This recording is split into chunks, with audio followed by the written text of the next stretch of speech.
So we're talking about the healer today. And I got to tell you that here's the healer. And if you remember last week and the week before when we talked about warrior, warrior was this opposite quadrant over here. And I got to tell you, just from the names, I wanted to not be like warrior and to be like healer. And in reality, I kind of feel like it's the opposite. I wanted to resonate with healer and didn't resonate as much, and I wanted to not resonate with warrior, and yet that's where I found much of the similarity in me. So how about yourselves? As you read through the healer profile, where did you find points of connection? And I didn't share that, did I? Sorry, this is what I was talking about. I realized I thought I shared that, but that's what I was talking about. That here was where warrior was at, and here's where we are as healers right now. So polar opposites. Bigger? Is there any chance it could get bigger when we look at it? I can try. Let me see. It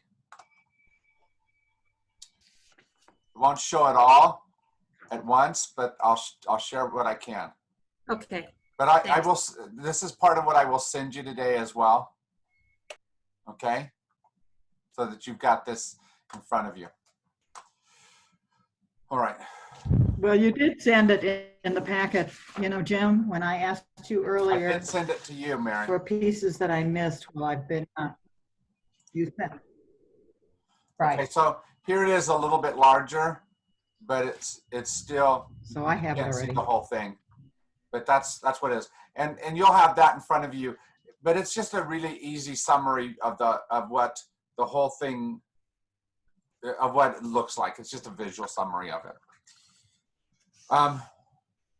The core of healer is pay attention to what has heart and meaning. And I think that's what I wanted to resonate with. And then as we got into it, it didn't quite play out exactly how I thought heart and meaning would play out. But how did you resonate with this? Pay attention to what has heart and meaning.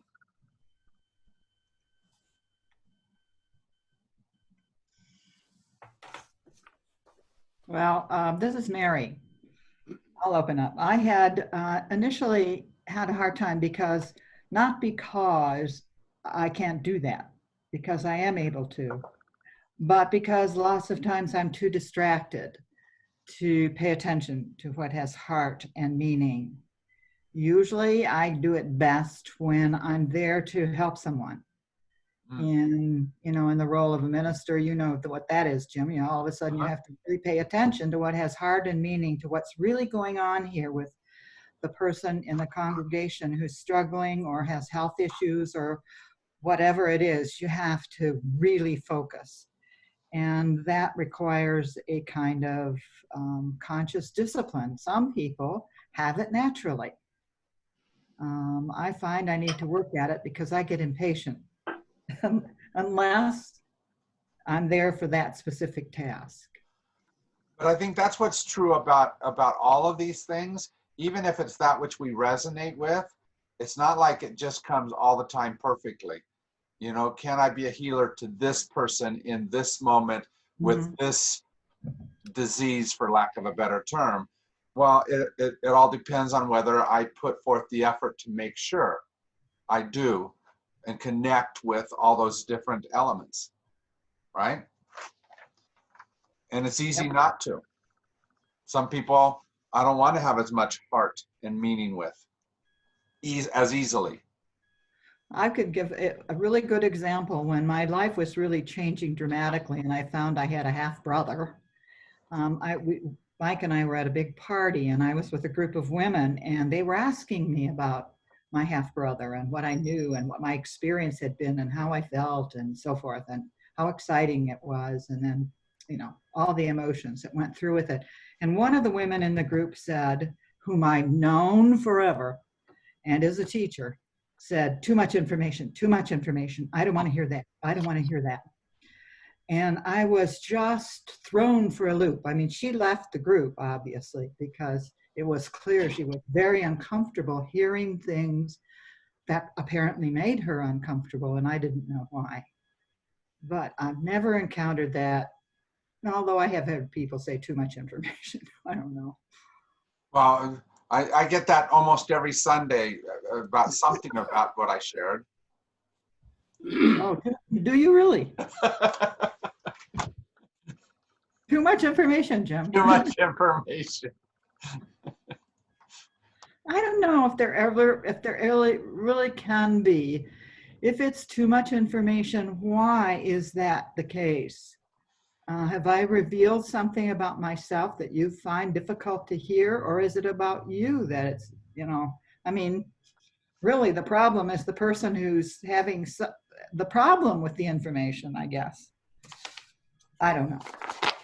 But the difficulty is this. It doesn't matter if someone walks into your healing room and they have an obvious gash across their forehead. Right. What they think they have is a scratch on their finger. They may not listen to whatever it is that you're saying this needs to be healed, right?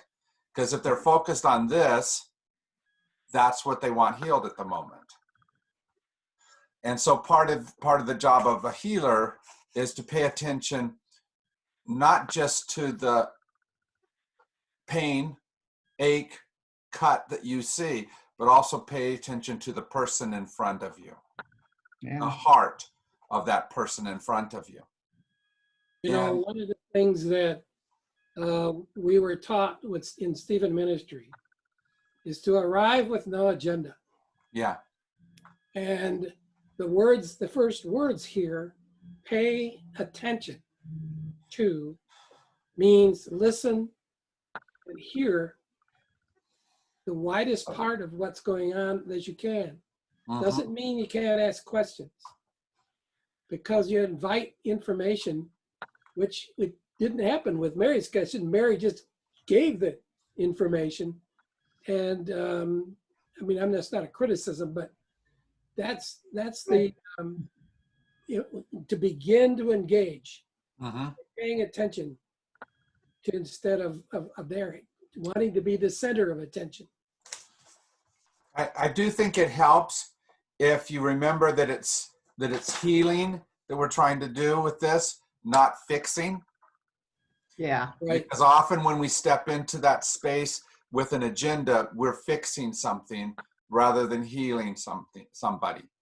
And I think we have to continually come back to that, because, even looking into each other's houses, how many have already seen at least something that you would put somewhere different in somebody else's house?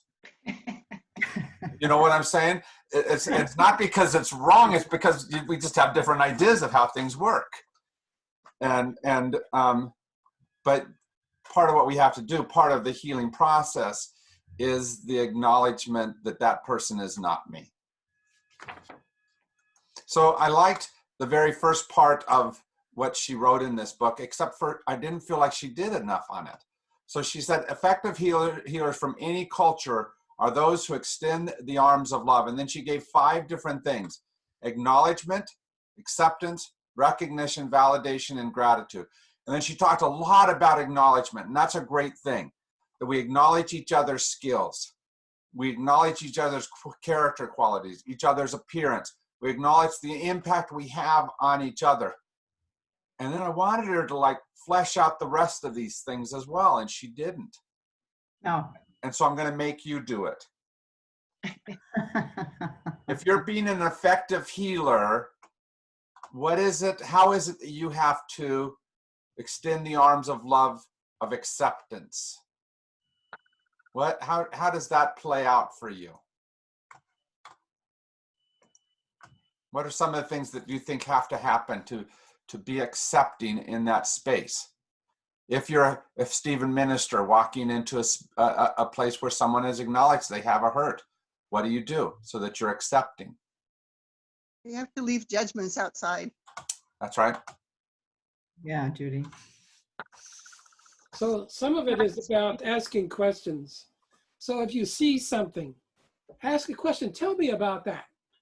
Invite information from the person that you're engaged with. Yeah, all Is there those a things I story might, about that? yeah, all those things I might fix in your different rooms. Maybe I have no clue why it is you have it there. And as soon as you tell me the story behind it, then maybe I go, oh yeah, that really needs to be there. Right? Good. And so it's not just the asking of questions, Mike. I think it's also listening. Well, you have to listen to the answer, that's for sure. Yeah, yeah. What else would you put in that space of acceptance? And don't get down to the other ones like recognition and validation and gratitude, but just acceptance. I think letting go of any preconceived Mm, ideas you might have of that person. yeah. Thank you. Yeah, that's very tough. You're right. Yeah. And the hard part is that life has taught us many of those things, right? Life Yes. teaches me how to be a male. Life teaches me how to be 60 years old. Life teaches me all these different things that I easily put on someone who is either the same as me or something very different. And if I'm trying to say, why aren't you like this 60-year-old male? It may not apply to someone else I'm talking to. That's true. I think it also means being aware of process. That sometimes people have presented themselves in a certain way for a long, long time, and they're in the process of making a change. And unless we are accepting of where they are now, they can't really do it with us. So are you saying that we don't want to see them as a finished product? Don't look at me as a finished product, please.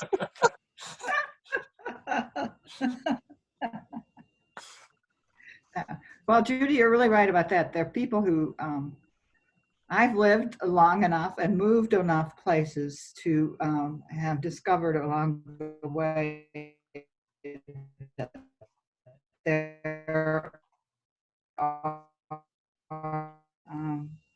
you just aren't, I don't know who you are anymore, Mary. Yeah, yeah, there's often that. Especially when I went to seminary, I was sort of like, what? You're great. Well, I've had some people who present themselves as really strong and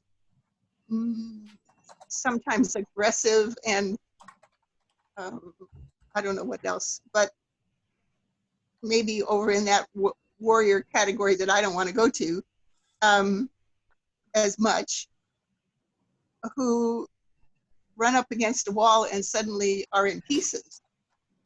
And to be there when that happens is an honor in a way, because it's a possibility of getting to an underlying truth that they may not have even recognized about themselves, and certainly an outsider wouldn't have been able to see because of the strength they show on the exterior. That's And the hard part is that sometimes people they've needed that for where they came from, and so they needed to have that strength.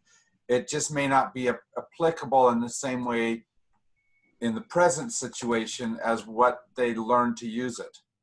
Right. And I was thinking too, Jim, about the idea of paying attention to things with heart and what was the other thing? Heart and meaning. Meaning. I'm finding myself avoiding things that I decide don't have heart and meaning.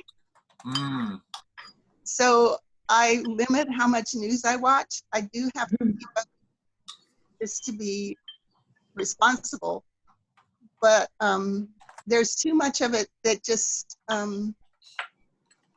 undoes my inner self. And I found at the beginning of this, I was reading some books that were very informative and very important, but they didn't give much hope. More chronicles of the existing conditions which were not good. And 2 of those in a row was too much. Yeah. I need to balance better than that, or I can get really unhappy. And I do think we do a whole lot of pointing out each other's flaws, don't we? And part of that's because we have, it's really quickly to see the wart on somebody's nose. Oh, yeah.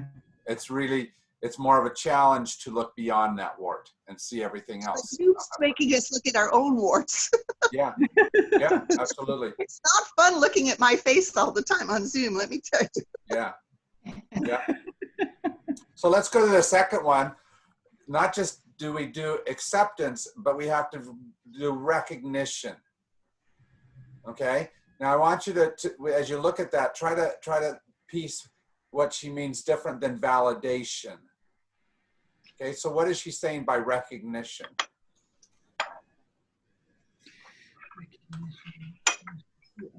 What do you think, at least? So for instance, if somebody tells me a story, what I can do is say, this is what I hear you saying, and repeat the story in the way you think you heard it.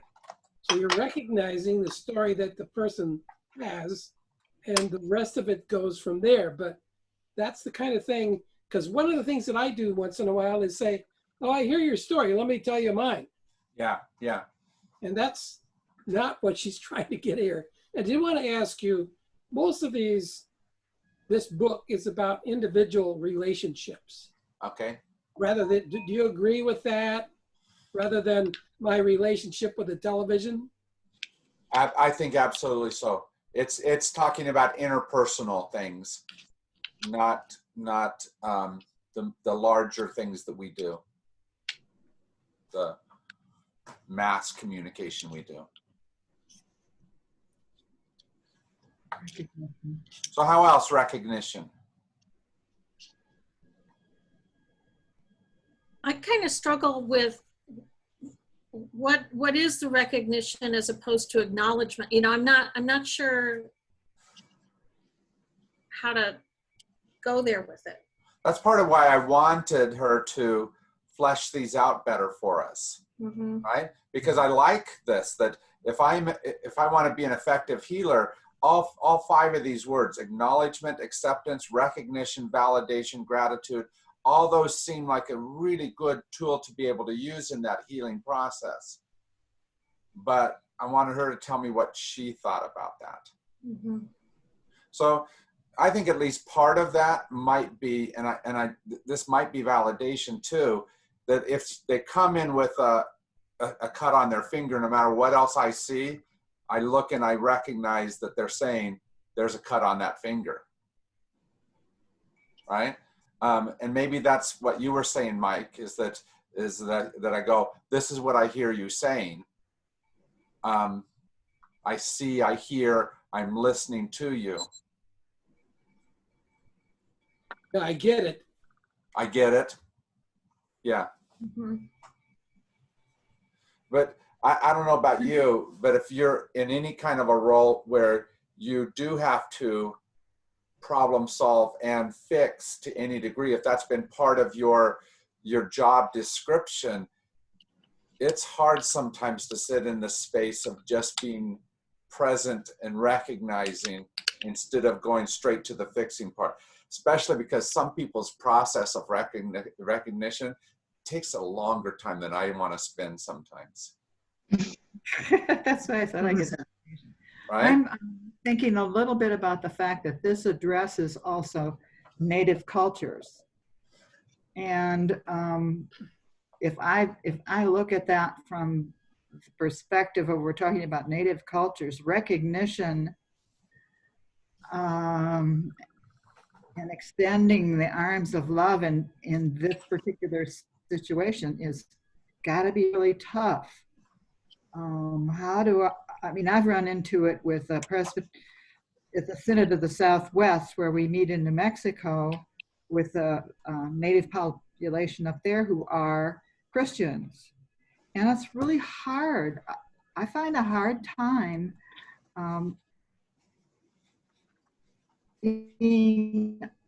somehow being able to recognize them.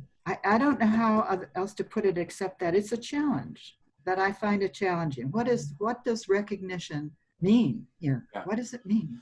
You know, at least part of the way that I try to do that is I go back to some of the holy, you know, scriptural works that I believe in. And in the movie Avatar, Mm. Speaking of scripture. if you remember, one of the big things there is that the main characters use the phrase, "I see you." Yes. And they've usually seen each other in one guise, but when I love it is at the end, when the one character sees Jake in his human body, but sees not the human visage that she's not used to, but she sees the Jake that's there. I Yeah. think that's part of what this means for me, is I see something more than just whatever it is you're presenting in the moment. And recognition may be more an internal process than acknowledgement and validation. Yeah. Maybe it's just that inside job of recognizing Christ in everybody. Maybe. Yeah, there's at least a certain amount of where just our namaste, I see the light of God in you, and just that practice of trying to see that, I think helps a lot. Sometimes it just takes repetition. Sometimes it does just take repetition. Practice. Yeah, and an ongoing sense of, I'm going to see something beyond Right. whatever is in front of me, right? So we go to validation, which sometimes is recognition too, isn't it? But how does it differ?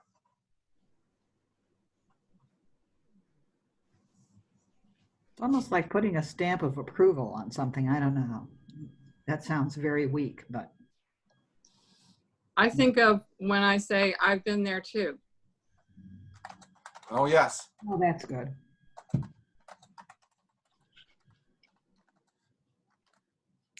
You know, Jim, I don't know, it's been a number of years ago, I read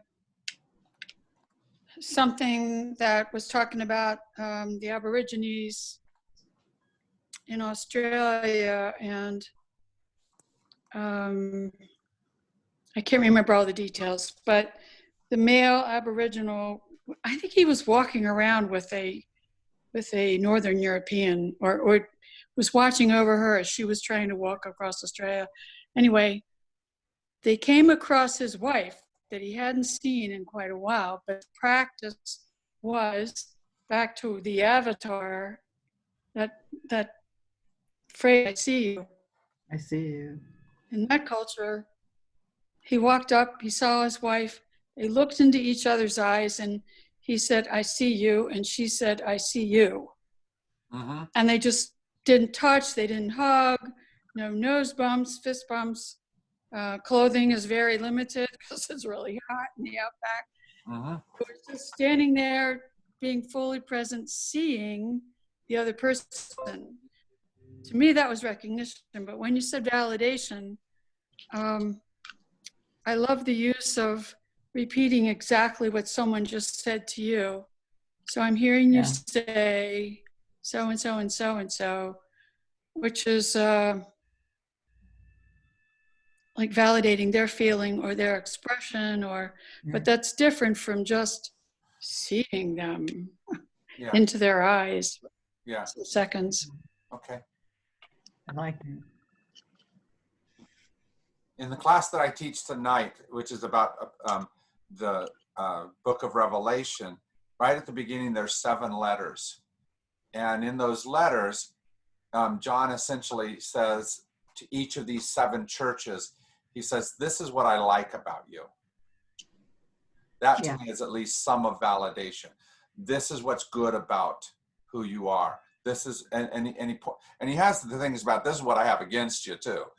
But he takes the time to say, there's positives, there's wonder, there's things to like in this person I'm looking at. And I think sometimes we don't take time to do that. Partially it's because we're really efficient, so we get right down to the business of, right? And we forget to just take the time to be with each other. And sometimes just being with each other and validating that person across from us is a valuable person, a worthwhile person, a person I like. All of that type of validation is good stuff. One of the things that I've encountered is the word authentic. Authentic. If I see, like, if I would say, I see you, I see the authentic you, the real you, rather than something that's false or made up. So I like that word for the validation. Good. Yeah, nice. Any other thoughts about validation? We sometimes link it to a pay scale. The We teachers do. aren't validated because they're not paid what they're worth. Well, and I think what's really interesting about that particular thing, Judy, because I've been getting stuff the last couple of weeks from a couple of years ago on Facebook, look what you were doing 2 years ago, and it was the sea of red, right? All the education people out in the Capitol and whatnot. And I saw a thing about teachers that said that they don't necessarily look for high salaries, but they do look to see, are you paying me enough that you're saying I'm worthwhile? Yep. Right. And that's validation. How are you, Letty? Not at the poverty level. That we're not at the poverty level. And so I think it's that type of thing. Do we give something that says that there's something valuable in front of me in this person? But there's also the validation of meeting a former student who's making it. Yeah, absolutely. That's beyond price. I mean, I think you think of the word valid as meaning something is true. So you sort of recognizing the truth of that person, the value of them from that perspective. I think that's a good point. Yeah. Very. And all of that kind of carries into the fifth point, which is gratitude. If I am an effective healer and I have no gratitude for what that person is in front of me, I'm going to have a hard time healing them. So what else does gratitude mean to you in the situation of being a healer? Appreciating who they are. Yeah. I mean, that's rephrasing what you just said, but basically, yes, just kind of expressing that you appreciate many things about them. Again, you know, going back to validation and gratitude, I think can tie together in that way. And it's definitely, gratitude is at least one step above just repeating what they said. And I'm not saying that that's a wrong thing to say, here's what I heard you say. I'm saying that it's also saying, and this is why I think it's an important thing what you just said. And you're being grateful for that point that they made, which we And can't maybe always also- be with every point, can we? Yeah, but also maybe being grateful for them, their willingness to be vulnerable with you and really to show themselves Yes. Yeah. and to somehow express that gratitude. Yeah. Gratitude for them being in your life. And thank you for being in my life as well, because you've given new meaning.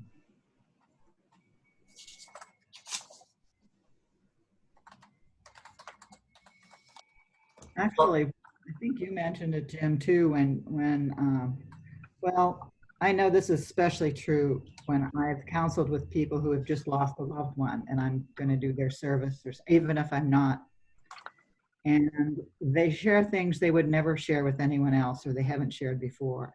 And I always tell them, I cannot tell you how grateful and how humbled I am that you have enough trust in me to have shared your life, which is really what people are doing when we go through these, looking at what has heart and meaning, is they're giving a gift to you as well. An immense trust, because that, you know, that you open yourself up, you're opening yourself up, period. I mean, you really are.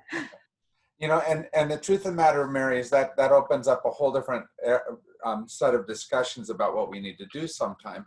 It's not like in this situation that I'm coming to you as the healer and I'm the only one active, because you might be coming to me as one of the other sides of it.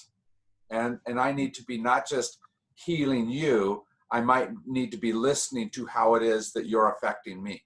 That you might be the warrior, or that you're calling the warrior out of me in some way or another. And am I willing to listen as well as have the active role? Mhm. I was going to say, as a healer for me, I'm always grateful for their story because it always touches me. It always gives me a lesson of something maybe I avoided. Mm-hmm. And as healers, sometimes we heal, we get into the healing because we're avoiding taking care of ourselves. One of the really cool books that has been written was by a man named Henry Nouwen, and he was an amazing author. And the book was called The Wounded Healer. Yep. That we don't just heal, we are also the wounded person talking to this other wounded person.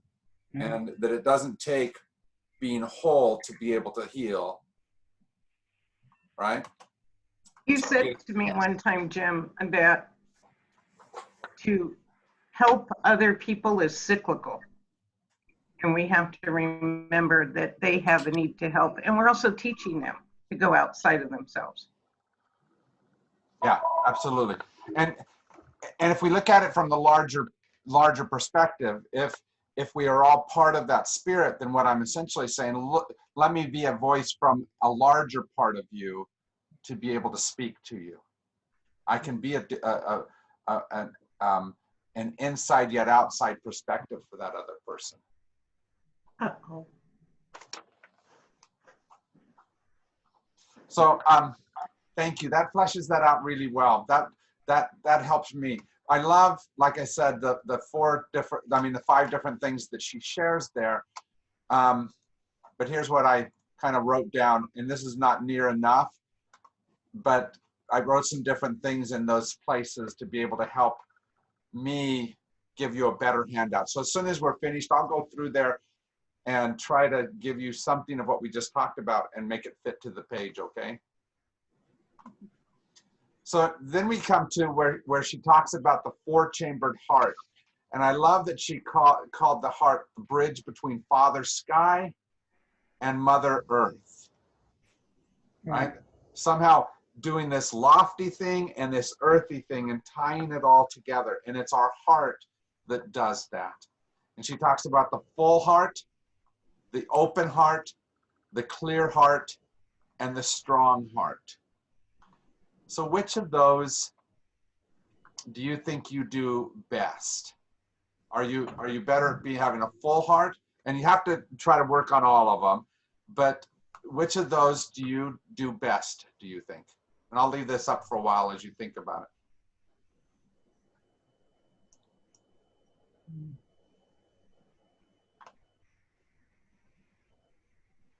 And the way you may identify that some is which ones do you not do? For example, maybe it's not clear heart if one of your issues is to deal with confusion, doubt, ambivalence, all of those things. Maybe so which one of it is that you're not dealing with the dysfunction of it as much, and that might show you some of your stronger sides.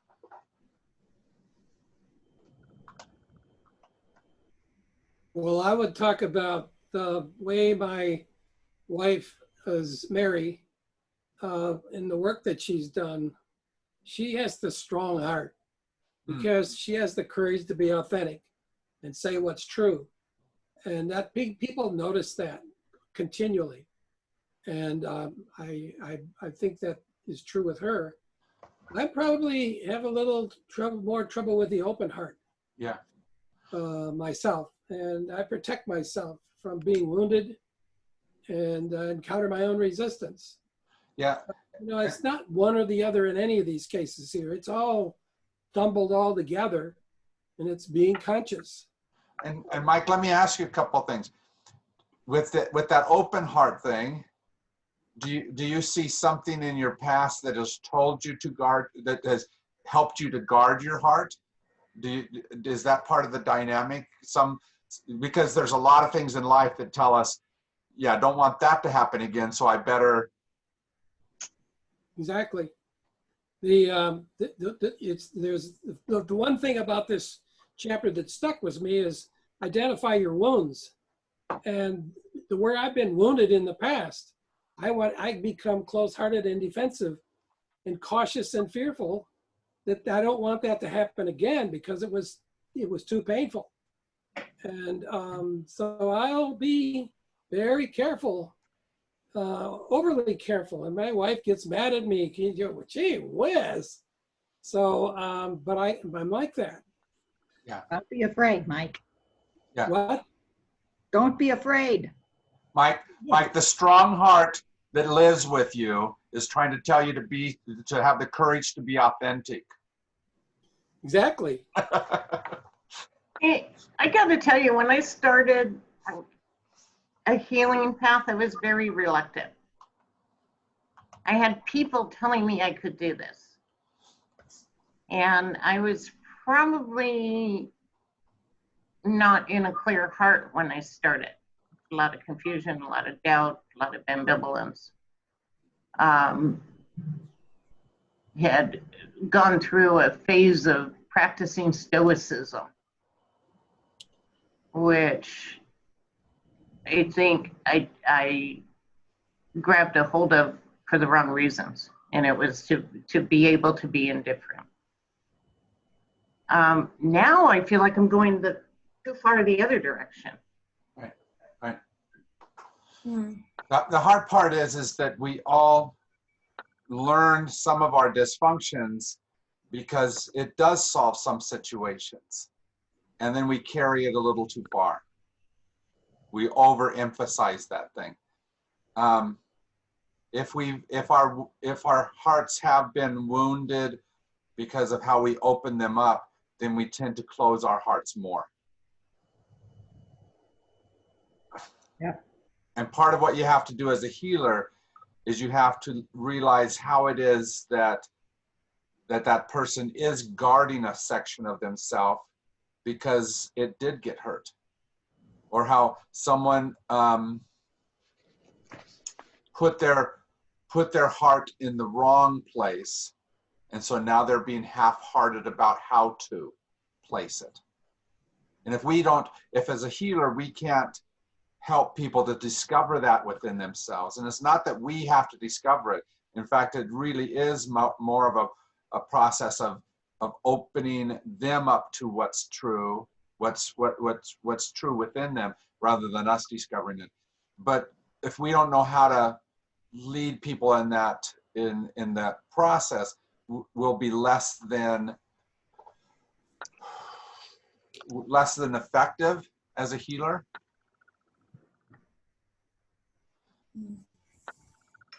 But part of the reason why it works for you to be a wounded healer is because you're going to know what makes it so that your heart is not clear, what confusion, what ambivalence is in you, so that you can recognize some of the same types of things in that other person. So which of these do you think are your struggling places? Are you half-hearted? Are you closed-hearted? Do you have the confusion, or do you have the weaker, not quite bold enough heart? Which of those is you? Mm. And I don't mean that in any kind of a bad way. I mean that in the strongest way, because sometimes that's what's going to open you up to the other person who's dealing with the same thing. I'm finding myself half-hearted. Why? I feel strong-hearted a lot. I feel a lot of confidence in my own conviction and my own moral code. Yeah. But I still have this fear of if I'm full-hearted,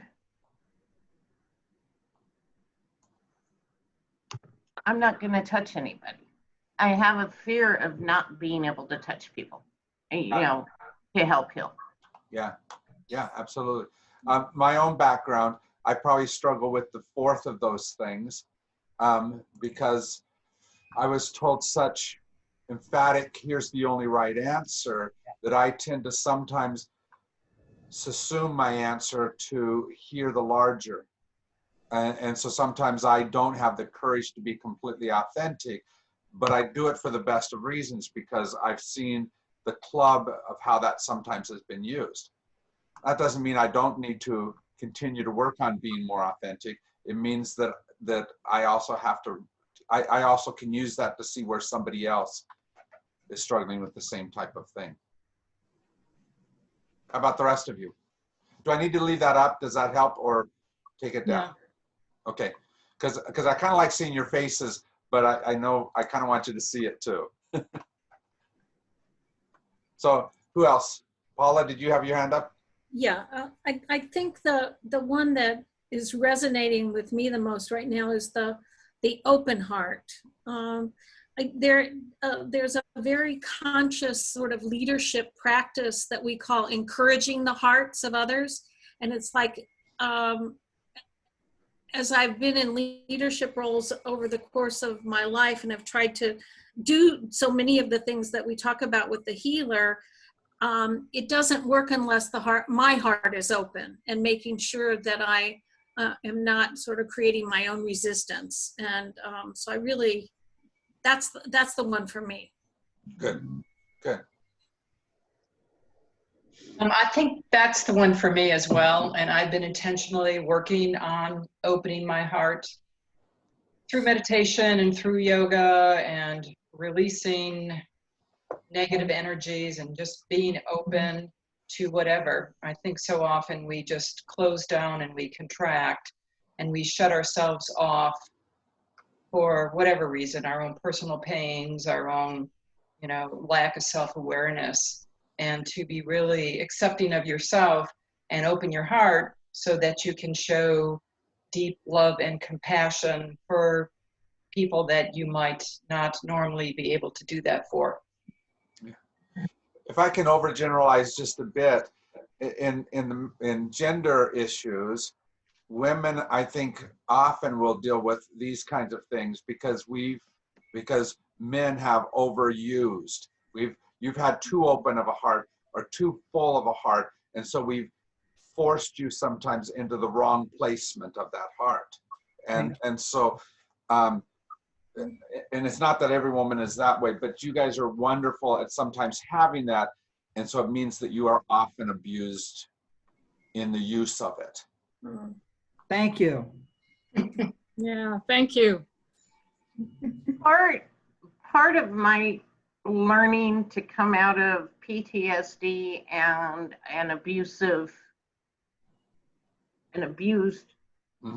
position from abusive relationships, wasn't so much codependency, it wasn't so much even enabling, but understanding our current society and some of the psychological things that we're dealing with in trying to help people, right? And one of them is an extreme egotism. I don't want to call it narcissism, but there's a lot of that out there too, where people who know they need help, but they've gotten used to being enabled in those attitudes. It's hard to discern when to walk away from that, because ultimately we'll do ourselves more harm than we can do someone else good. Yeah. Most of what we learn about these different hearts are well-learned lessons, because something has happened in the past that has told us that what we did wasn't completely effective. But they're also, like I said before, things that are taken to an extreme that maybe doesn't apply now,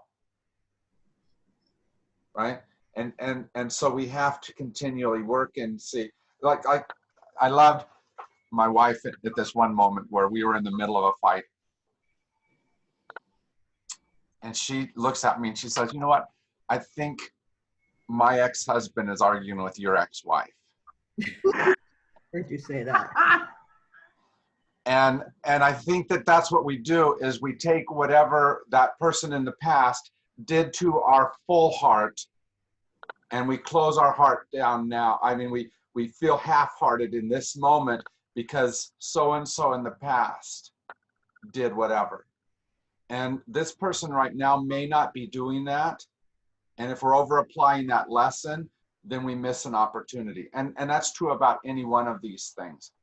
Are we responding appropriately to this moment, or what are we applying a well-learned lesson from a past moment that doesn't necessarily apply in the same way? I think that keeps us from stepping into a strong heart too. Yeah, any one of these. There's really good reasons why we don't have them completely, we don't use them completely as they can be, because our past has taught us we can't, we shouldn't. Well, thank Joni for that gem. That's a very insightful. Oh my gosh. Yeah. Yeah. It could be my mother fighting with your mother too. It could be my mother's fighting with your mother. That's exactly right. We carry a whole lot of those, I'm going to call them scars, but they're also sometimes muscles that have been built within us, because those same mothers that sometimes told us not to be also gave us very strong ways why it was important to be, right? Maybe overemphasized it. I tried to explain that to somebody at one point, where, and I think I used this phrase with you recently, where I was told people aren't nice just to be nice. And I come from a background, the Hispanic background, where overall, and if you have a parent that kind of misinterprets it, overall women are raised to be caregivers. Mm-hmm. And it doesn't always mesh with the American society. And I'm still headstrong, but I was a headstrong child. So if How many would never have guessed that? Surprise! That's why I'm pounding on clay right now. But in order to subdue that, I had a parent that would tell me, I don't want to hear about how you feel, because that's egotistical, that's ego, and you're not humble, and you're not this, and you're not that. So I spent a whole lot of time trying to reconcile that part of me, to the point where I denied any self-important self-care. Mm-hmm. And then I spent half my lifetime trying to learn how to take care of myself, how to be able to say no, and to say, I'm glad to help you, but can't right now. Yeah. For whatever reason, and not be afraid to give the reason why I couldn't help somebody. Go ahead, Mary. Well, I think it's also important, especially as anyone who deals professionally, is to be able to say what you're able to do and not do. I need to know the limits, and when I need to say to someone, you need to see a counselor, that this is beyond my ability to help. As Christians, we're supposed to be able to solve everything. Well, that's sort of the way it was. Okay, Mary, what's the answer to this? I found myself, and fortunately, I heard that lesson from a therapist who said, you need to acknowledge what it is you can't do. Yeah. And to let that go. And that does not mean you're a bad person. It does not mean that you're not a good Christian, or whatever faith it is that you carry in your heart. It just means you've recognized your limit. Mm-hmm. Yeah. And certainly that what I don't want to do is what, the Hippocratic Oath is, do no harm. Right. And a lot of harm is done by well-meaning Christians who think that it is their obligation to solve the world's problems and to solve your problem particularly, which is tremendously annoying, among other things. That's right. But there's a whole lot of, especially if you come from a successful family, right? A family that has gone through the steps of doing what's right. We sometimes get too easily I can do everything and I should solve every problem. Right. And that's really not healthy for any of us, no matter how good it feels for our ego, no matter how much it fulfills the words of our teachers, right? The problem is that sometimes our teachers really are teaching us what they need to learn, not necessarily what we need to learn, right? And it's not necessarily that it's a bad lesson, but is it the lesson for us in the moment? Interesting. Mhm. And so a lot of the healing that we have to figure out if we're going to develop this side of us is how to look at that person and not project what we think needs to, but really hear and work on what they are trying to heal. Because in this 4-chambered heart, for example, none of us can maximize all 4 chambers. Right? It just doesn't happen. And so we have to say, what is it that they are, we have to hear what it is they're trying to heal. What is it that they see as the deficit in the moment? How is it that right now they're not able to do one or another of those things? And how do I help them take some steps towards healing that?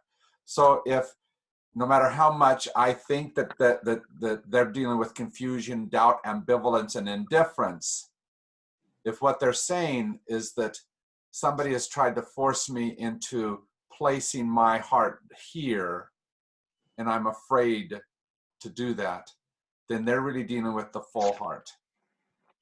And it doesn't matter if I'm right here, this is what they may need right in the moment. And can I, as the person they've come to be their healer, can I hear and help them in that quest? Or do I send them on my quest? Which is never the right answer. But it feels good, doesn't it? You know, years ago, had a discussion with another friend. We're not professional healers. I study Reiki and do some other stuff. But I'm one of those people, if I ask a store clerk, how you doing today? How's your day? A couple times a month, inevitably I hear their whole life story. Uh-huh. And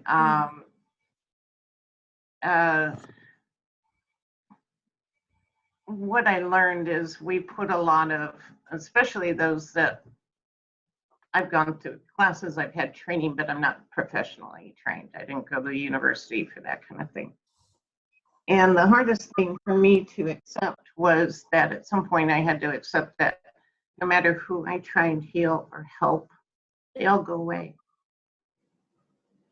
And that's been the hardest thing for me, is to grab a hold of the fact that whoever I'm put in front of in my persona as the healer, no matter whether it's a romantic love or a child-parent love or a colleague type of thing,